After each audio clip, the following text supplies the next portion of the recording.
India Legal presents Courts Roundup.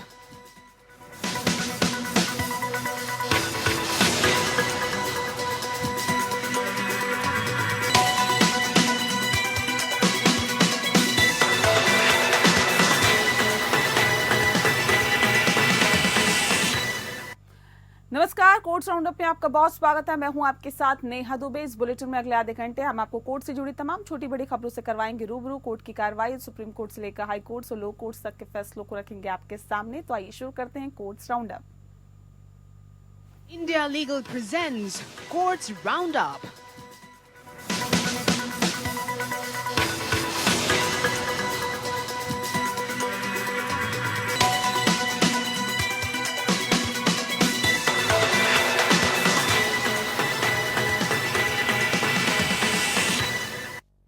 Supreme court ने संविधान पर एक ऐतिहासिक फैसला सुनाया है। कोर्ट ने संविधान की प्रस्तावना में 1976 में पारित 42वें संशोधन के अनुसार समाजवादी और धर्मनिरपेक्ष शब्दों को शामिल करने को चुनौती देने वाली याचिकाओं को खारिज कर दिया है। प्रधान न्यायाधीश संजीव खन्ना और न्यायमूर्ति संजय कुमार की पीठ ने कहा है कि संसद की संशोधन शक्ति प्रस्तावना तक भी फैली हुई है और प्रस्तावना को अपनाने की तारीख संसद की प्रस्तावना में संशोधन करने की शक्ति को सीमित नहीं करती है।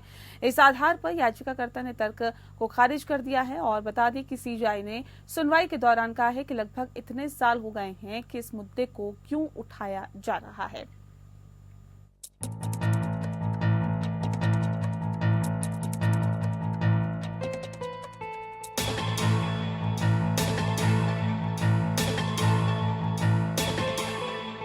संविधान से धर्मनिरपेक्ष और समाजवाद शब्द हटाने की मांग वाली याचिकाओं को सुप्रीम कोर्ट ने खारिज कर दिया है।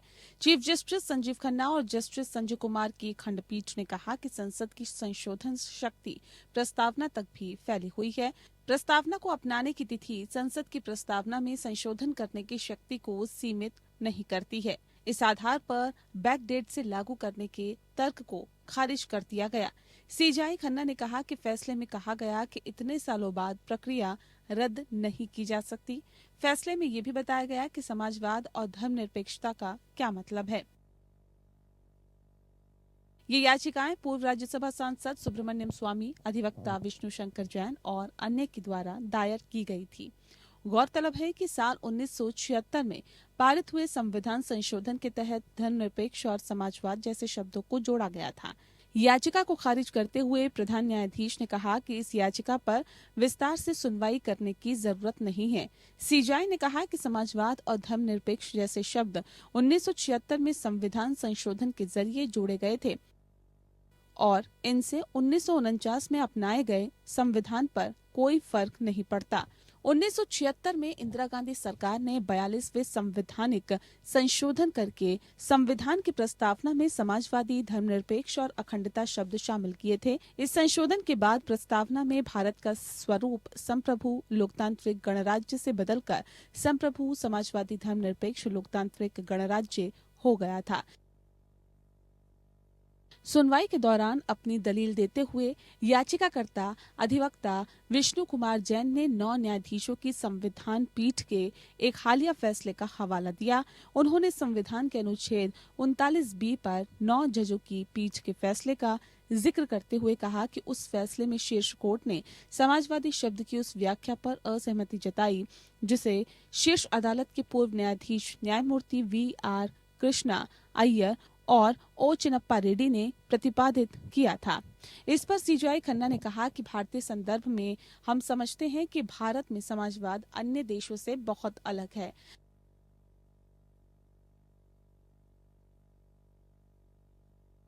हम समाजवाद का मतलब मुख्य रूप से एक कल्याणकारी राज्य समझते हैं।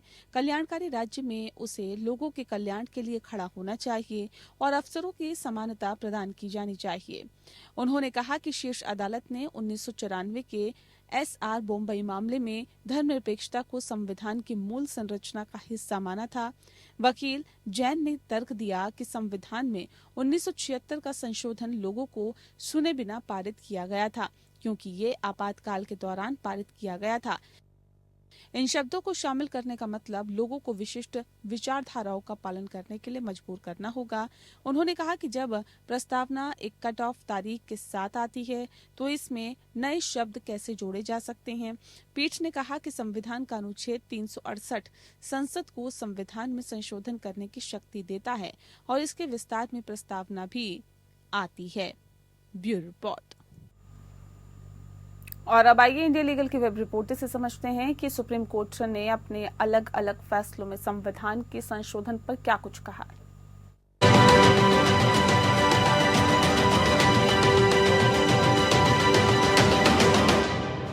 क्या preamble of Indian constitution amend हो सकता है? आज सुप्रीम कोर्ट ने कुछ पिटिशंस डिसमिस की जो सोशलिस्ट और सेक्युलर शब्दों को प्रियम्बल में इंक्लूड करने के अगेंस्ट थी, जो 42nd अमेंडमेंट के थ्रू 1976 में इंट्रोड्यूस किए गए थे। चीफ जस्टिस संजीव खन्ना की लीडरशिप में बेंच ने ये होल्ड किया कि पार्लियामेंट के पास प्रियम्बल को अमेंड करने का पावर है अंडर आर्टिकल 368, लेकिन ये अमेंडमेंट तभी किया जा सकता है जब तक वो कॉन्स्टिट्यूशन के बेसिक स्ट्रक्चर को चेंज ना करे। कोर्ट ने ये आर्ग्यूमेंट्स रिजेक्ट किए कि ये चेंजेस रेट्रोस्पेक्टिव है और ये भी कहा कि इतने साल बाद अमेंडमेंट्स की वैलिडिटी को ओवरटर्न नहीं किया जा सकता। कुछ इंपॉर्टेंट केसेस हैं जो इस अंडरस्टैंडिंग को शेप करते हैं। केशवानंद भारती केस 1973 में कोर्ट ने कहा कि प्रियम्बल कॉन्स्टिट्यूशन का पार्ट है, लेकिन अमेंडमेंट्स ऐसे नहीं होने चाहिए जो कॉन्स्टिट्यूशन के फंडामेंटल फ्रेमवर्क को चेंज करे। एसआर बोम्मई केस 1994 ने सेक्युलरिज्म को बेसिक स्ट्रक्चर का पार्ट माना। कॉन्स्टिट्यूशन के फंडामेंटल वैल्यूज को ध्यान में रखते हुए प्रियम्बल को अमेंड किया जा सकता है।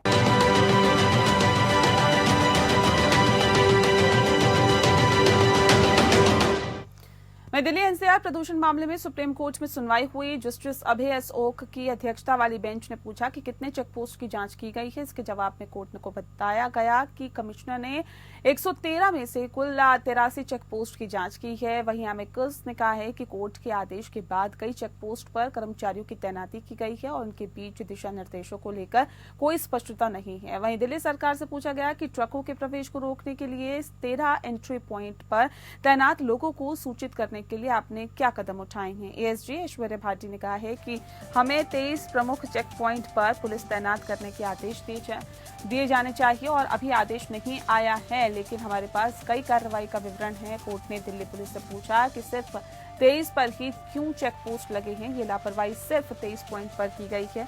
हम CAQM आयुक्त को धारा 14 के तहत दिल्ली के पुलिस आयुक्त पर कार्रवाई का निर्देश देंगे और हम CAQM को इसके लिए सभी एजेंसियों को कारण बताओ नोटिस जारी कर जवाब लेने और उन पर मुकदमा चलाने का निर्देश भी देंगे। हालांकि एएसजी भाटी ने इसका विरोध करते हुए कहा है कि स्थिति को पूरी तरह से समझाने का मौका दिया जाए, क्योंकि आपके आदेश के बाद सभी चेक पॉइंट पर पुलिस तैनात की गई है। एएसजी ऐश्वर्या भाटी ने कोर्ट को बताया कि स्कूल के लिए फिजिकल क्लासेस पर रोक जारी है। एनसीआर के अलावा गुरुग्राम, फरीदाबाद, गाजियाबाद, गौतम बुद्ध नगर के लिए सभी फिजिकल क्लासेस बंद कर दी गई है। कोर्ट ने कहा कि हमारा सुझाव है कि अगले 2 दिनों का AQI का स्तर देखा जाए, फिर आंकड़े देखेंगे और रुझान के आधार पर शैक्षिक संस्थानों को खोले जाने से संबंधित मामले पर फैसला लेंगे। कोर्ट ने अपने आदेश में कहा कि जिन अधिकारियों द्वारा ग्रैफोर्ड के अनुपालन की ढिलाई बरती गई है, इसके लिए जिम्मेदार अधिकारियों के खिलाफ CAQM कार्रवाई करें। इसके अलावा कोर्ट ने सभी राज्यों को निर्देश दिया कि ग्रैफोर्ड के आधार पर काम बंद होने की वजह से निर्माण क्षेत्र के मजदूरों के लिए इकट्ठा किए गए सेस से निर्माण क्षेत्र के मजदूरों के वेलफेयर के लिए जारी करे। कोर्ट ने CAQM को कहा है कि कमेटी शीघ्र तय करे कि स्कूल खुलेंगे या नहीं। हालांकि स्कूल को फिजिकल खोले जाने पर CAQM शीघ्र तय करे कि स्कूल खोलेंगे या नहीं। ग्रैफोर्ड अगली सुनवाई तक जारी रहेगा और सुप्रीम कोर्ट मामले पर अगली सुनवाई 28 नवंबर को करेगा। बढ़ते हैं। पंजाब के तत्कालीन मुख्यमंत्री बेअंत सिंह की हत्या के मामले में फांसी की सजा पा चुके बलवंत सिंह रजवाना की याचिका पर सुप्रीम कोर्ट में सुनवाई 4 हफ्ते के लिए टाल दी गई है। केंद्र सरकार के वकील ने कहा है कि सरकार से जवाब मिला है, लेकिन मामला काफी संवेदनशील है और अभी विस्तृत जवाब का इंतजार है, जिसके बाद कोर्ट में सुनवाई टाल दी। राजवाना ने दया याचिका के निपटारे में देरी का आधार बनाकर सुप्रीम कोर्ट में याचिका दाखिल कर सजा कम करने और रिहाई की गुहार लगाई है। उसका कहना है कि उसकी दया याचिका पर फैसला लेने में 1 वर्ष और 4 महीने की असाधारण और अनुचित देरी हुई है। मामले पर सुनवाई के दौरान केंद्र सरकार की तरफ से कोर्ट को बताया गया कि बलवंत सिंह रजवाना की दया याचिका पर सरकार विचार कर रही है।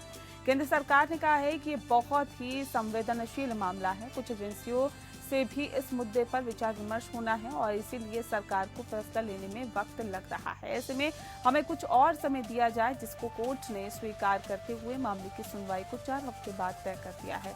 ये मामला सुप्रीम कोर्ट की एक विशेष बेंच के अंतर्गत सुनाया जा रहा है। रजवाना की दलील है कि इसकी याचिका पर हुई देरी भारतीय संविधान के अनुच्छेद यानी 21 जीवन के अधिकार का उल्लंघन करती है। रजवाना की दलील है कि ये देरी उसकी मानसिक और भावनात्मक स्थिति को गंभीर रूप से प्रभावित कर रही है। बलवंत सिंह रजवाना ने पहले भी ये मांग की थी कि उसकी मौत की सजा को आजीवन कारावास में बदला जाए। रजवाना को 31 अगस्त 1995 को चंडीगढ़ में पंजाब सिविल सचिवालय के बाहर हुए विस्फोट मामले में दोषी पाया गया था। इस घटना में तत्कालीन मुख्यमंत्री बेअंत सिंह के अलावा 16 लोग मारे गए थे।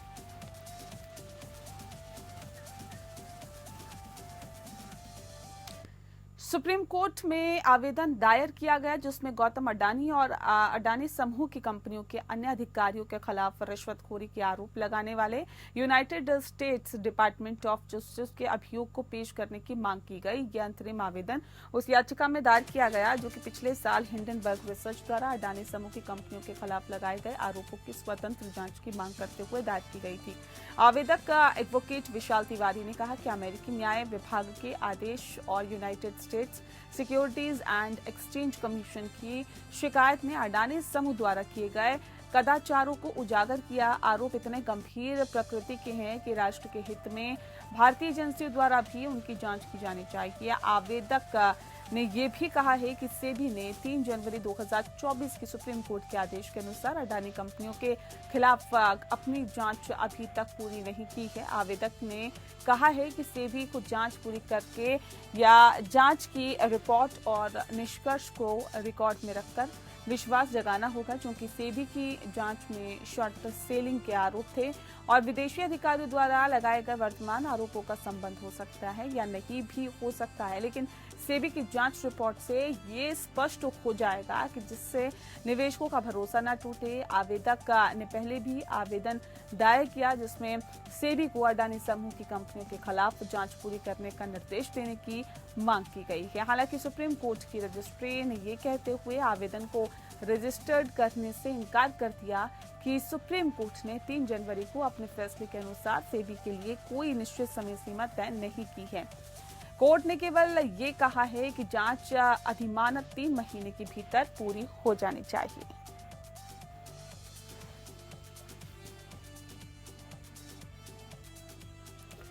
वहीं मोटर दुर्घटना में घायल हुए एक व्यक्ति के मामले से निपटते हुए सुप्रीम कोर्ट ने हाल ही में मोटर दुर्घटना पीड़ितों को मुआवजा देने के लिए दिए जाने वाले मदों में से एक पर न्याय शास्त्र का विश्लेषण किया और दिए जाने वाले मुआवजे की राशि को बढ़ा दिया है, जो कि प्रार्थना की गई राशि से अधिक है। जस्टिस सीटी रवि कुमार और जस्टिस संजय करोल की पीठ ने घायल अपीलकर्ता की अपील को स्वीकार करते हुए दर्द और पीड़ा मद के तहत 15 लाख रुपए का मुआवजा देने का आदेश दिया। भले ही अपीलकर्ता ने 10 लाख रुपए की प्रार्थना की थी, विभिन्न विषयों और न्यायिक मिसालों और साथ ही साथ अन्य विद्वानों की सामग्री के ढेरों को देखते हुए न्यायालय ने समानता पाई कि लगातार पीड़ा के कारण व्यक्ति की खुद के बारे में समझ हिल जाती है, यह समझौता कर लेती है।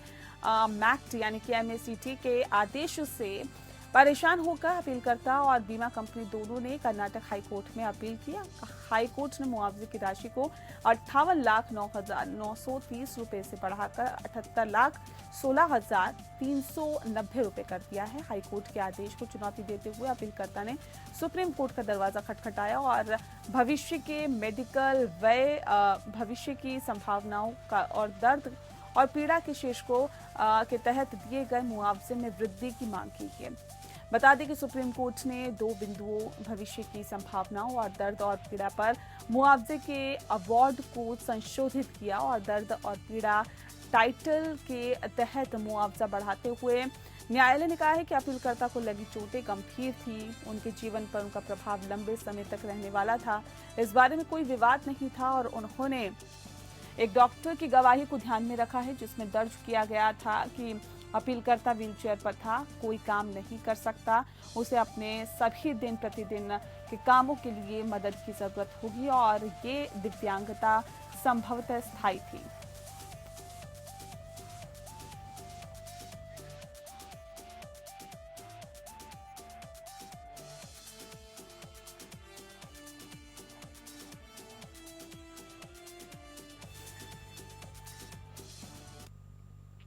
महाराष्ट्र की पहाड़ी शहर माथेरान में अब पायलट ई रिक्शा परियोजना से उत्पन्न मुद्दों से निपटते हुए सुप्रीम कोर्ट ने हाल ही में राज्य के अधिकारियों से मूल हाथ गाड़ी खींचने वालों के अलावा अन्य लोगों को लाइसेंस देने के लिए नाराजगी व्यक्त की है। Justice B. R Gavai justice Viswanathan की खंडपीठ घुड़सवारों के 3 प्रतिनिधि संघों या घोड़ा वाला संगठन द्वारा दायर आवेदन पर विचार कर रही थी, जिसमें पहले के आदेश में संशोधन की मांग की गई, जिसमें माथेरान में प्रायोगिक आधार पर पर्यावरण के अनुकूल ई रिक्शा के कार्यान्वयन की अनुमति दी गई, जिससे क्षेत्र में चलने वाले हाथ से खींचे जाने वाले रिक्शे को बदलने के लिए उनकी व्यवहार्यता की जांच की जा सके। न्यायालय ने पहले स्पष्ट किया कि ई रिक्शा केवल वर्तमान समय के ठेले वालों को ही दिए जा सकते हैं, जिसके साथ ही उनके रोजगार के नुकसान की भरपाई भी की जा सके और शहर में ई रिक्शा की संख्या 20 तक सीमित कर दी गई है।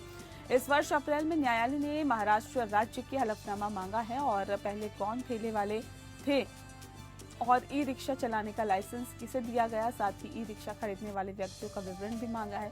जुलाई में इस बात पर विवाद हुआ कि ई रिक्शा लाइसेंस किसे आवंटित किए गए, जबकि राज्य ने दावा किया है कि आवंटन मूल ठेले वालों के पक्ष में किया गया। आवेदकों ने आरोप लगाया कि आवंटन होटल मालिकों आदि को किया गया। इस पर विचार करते हुए न्यायालय ने प्रिंसिपल जिला जज रायगढ़ को जांच करने और रिपोर्ट प्रस्तुत करने के लिए कहा है। हाल ही में हुई सुनवाई के दौरान सीनियर एडवोकेट चौरामी कस्तूरी के परमेश्वर ने प्रिंसिपल जिला जज की रिपोर्ट पर भरोसा करते हुए दावा किया कि राज्य सरकार ने न्यायालय के आदेश का मजाक उड़ाया।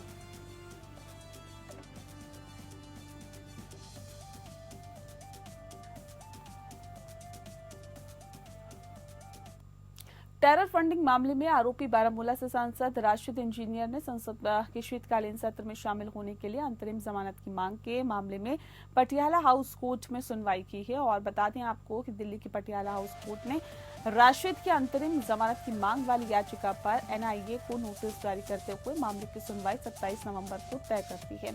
मामले की सुनवाई के दौरान राशिद के वकील ने कहा है कि हम अंतरिम जमानत की याचिका दाखिल की है और ऐसे में क्योंकि हमको जनता ने चुना है और संसद सत्र शुरू हो गया है जिसमें हमें शामिल होना है, वहीं पिछले संसद सत्र में भी मैं शामिल नहीं हो पाया था, जबकि 2 बार विधायक भी रहा है और ऐसे में जेल से ही मुझको सदन में भेजा है। ऐसे में मेरी नियमित जमानत याचिका जब तक कोर्ट में लंबित तब तक अंतरिम जमानत दी जाए। और दूसरी तरफ बारामूला से सांसद राशिद इंजीनियर के मामले को विशेष एमपीएमएलए कोर्ट में ट्रांसफर करने के मामले में भी सुनवाई हुई। एनआईए के वकील ने कहा है कि एनआईए से जुड़े हुए मामलों की सुनवाई स्पेशल कोर्ट ही कर सकती है और आरोपी भी चाहते हैं कि मामले की सुनवाई एनआईए कोर्ट में ही हो। उनके साथ ही एनआईए भी मामले की सुनवाई स्पेशल एनआईए कोर्ट में करवाने के पक्ष में ही है, जबकि ये सवाल खुद कोर्ट ने उठाया था कि क्या मामले को एमपीएमएलए कोर्ट में ट्रांसफर किया जा सकता है। फिलहाल दिल्ली की पटियाला हाउस कोर्ट इस मामले की अगली सुनवाई 27 नवंबर को करेगा। राशिद इंजीनियर की ओर से दायर नियमित जमानत याचिका लंबित है। राशिद इंजीनियर ने 2024 के लोकसभा चुनाव में बारामूला सीट पर जम्मू कश्मीर के पूर्व मुख्यमंत्री और नेशनल कॉन्फ्रेंस के नेता उमर अब्दुल्ला को हराया था। राशिद इंजीनियर शेख अब्दुल रशीद के नाम से भी जाना जाता है। वह 2017 के आतंकी फंडिंग मामले में गैर कानूनी गतिविधि रोकथाम अधिनियम के तहत एनआईए द्वारा गिरफ्तार किए जाने के बाद से रशीद 2019 से जेल में बंद है।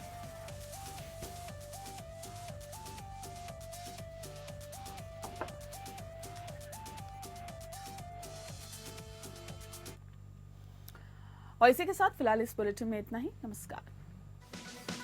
India Legal presents Courts Roundup.